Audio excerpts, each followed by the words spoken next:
For more life-changing practical lessons, subscribe to our YouTube channel Hope of Life. మాటల్లో ఉన్న శక్తి కన్నా మౌనంలో ఉండే శక్తి చాలా గొప్పది. ఎదురు దెబ్బ తగిలినప్పుడు తొందరపడకు, కాసేపు ఆగి ఆలోచించు. జీవితం నీకేదో నేర్పడానికి ప్రయత్నిస్తుందని గ్రహించు. ప్రపంచంలో ఎన్నో యుద్ధాలున్నా మనిషి తన మనసుతో చేసే యుద్ధం అన్నిటినీ మించిన మహాసంగ్రామం. కారణం లేకుండా ఎవ్వరూ మౌనంగా ఉండరు. కొండంత బాధ ఒక్కోసారి మాటల్ని పైకి రానివ్వకుండా తొక్కిపెడుతుంది. మౌనం భాషలేని ప్రార్థన, మౌనం మాటల్లేని విజ్ఞానం, మౌనం పదునైన ఆయుధం, మౌనం అతి గొప్ప సంభాషణ. చిరునవ్వు మరియు మౌనం రెండు గొప్ప ఆయుధాలు. చిరునవ్వుతో చాలా సమస్యలు పరిష్కరించుకోవచ్చు, మౌనంతో చాలా సమస్యలు రాకుండా చూసుకోవచ్చు. మౌనంగా ఉండటం చేతకానితనం కాదు, పట్టించుకోకపోవటం పిరికితనం కాదు. ప్రతి ఒక్కరితో పోరాడితే ఒంటికి బురద, మనసుకు బాధ తప్ప ఏమీ మిగలవు. అవసరాన్ని బట్టే మనుషులు. ఎప్పుడైతే మన అవసరం తీరిపోతుందో అప్పుడే మనతో మాట్లాడే విధానం కూడా మారిపోతుంది.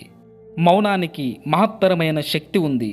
మంచి ఆలోచనలు, నిర్ణయాలు మౌనం నుంచే పుడతాయి. మౌనం ప్రతి సమస్యకు తక్షణమే పరిష్కారం ఇవ్వలేదు, కానీ ఆలోచించటానికి సమయం ఇస్తుంది. గొంతు పెంచడం కాదు, నీ మాట విలువ పెంచుకో. వాన చినుకులకే తప్ప ఉరుములకు పంటలు పండవు. నీ అరుపు చప్పుడు కంటే నీ నిశ్శబ్దం చేసే చప్పుడు ఎక్కువ. సమస్య ఎదురైనప్పుడు నువ్వు ఏ విధంగా స్పందిస్తావో అనే దానిపైనే నీ భవిష్యత్తు ఆధారపడి ఉంటుంది. ఏదైనా పరీక్షించవచ్చు, కానీ మనిషి సహనాన్ని పరీక్షించకూడదు. అది విలువైన బంధాలను దూరం చేస్తుంది. ఆడే మాటల వల్ల ప్రయోజనం లేదు అని అనిపించినప్పుడు మౌనంగా ఉండి చూడు.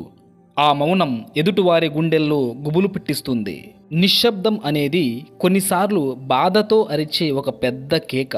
నచ్చని మనుషుల గురించి మాట్లాడకండి. ఇష్టం లేని వ్యక్తుల గురించి ఆలోచించకండి. మిమ్ములను చులకన చేసే మనుషుల గురించి పట్టించుకోకండి. అప్పుడే మనస్సు ప్రశాంతంగా ఉంటుంది. మౌనం ఒక శక్తివంతమైన ఆయుధం. ఒకడు మూఢుడైనను మౌనముగా నుండిన ఎడల జ్ఞాని అని ఎంచబడును. అట్టివాడు పెదవులు మూసికొనగా వాడు వివేకి అని ఎంచబడును.